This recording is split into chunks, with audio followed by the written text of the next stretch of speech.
যখন আপনি মারা যাবেন, দুনিয়া থেকে বিদায় নেবেন, মানুষজন কেউ বলবে না আজকে বৃষ্টির দিন দাফন করিস না, কেউ বলবে না যে তারা 2টা দিন রাখ, কেউ বলবে না। কবরের মধ্যে যখন নিয়ে যাওয়া হবে, আপনার স্ত্রীর কথা মনে পড়বে, আপনার সন্তানের কথা মনে পড়বে, আপনার বাবার কথা মনে পড়বে।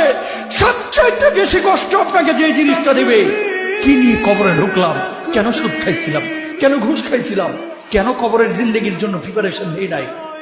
দুনিয়ার জিন্দেগিতে একটা মামলায় ফেসে গেলে সুপ্রিম কোর্টে যাওয়া যায়, উচ্চ আদালতে যাওয়া যায়।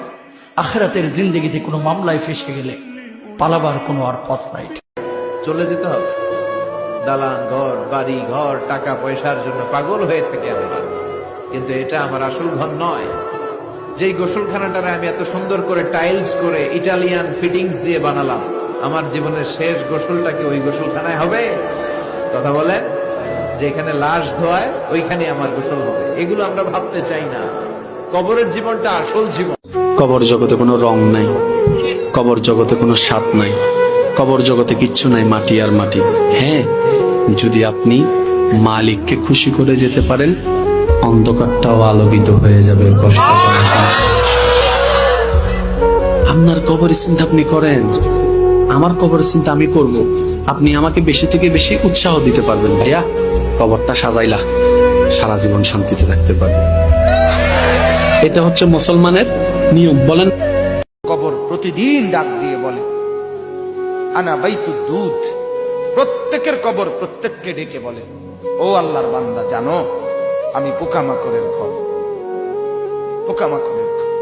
তুমি তো সেই বান্দা যে একটা মশা কানের পাশ দিয়ে উড়ে গেলে তোমার ঘুম বন্ধ হয়ে যায়, চোখ মিলে যায়।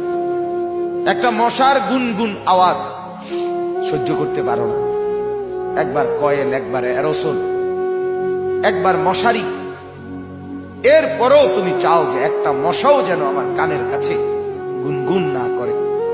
তো 5 ঘন্টার ঘুমের জন্য, 6 ঘন্টার ঘুমের জন্য বান্দা এই যত্ন নিলা, অনন্তকাল কিংবা বছরের পর বছর কবরের যে ঘুম দিবা, পড়ে থাকবা সেই ঘরে, পোকা মাকড়ের ঘর, সেই ঘরে তুমি ঘুমাইবা কেমনে, থাকবা?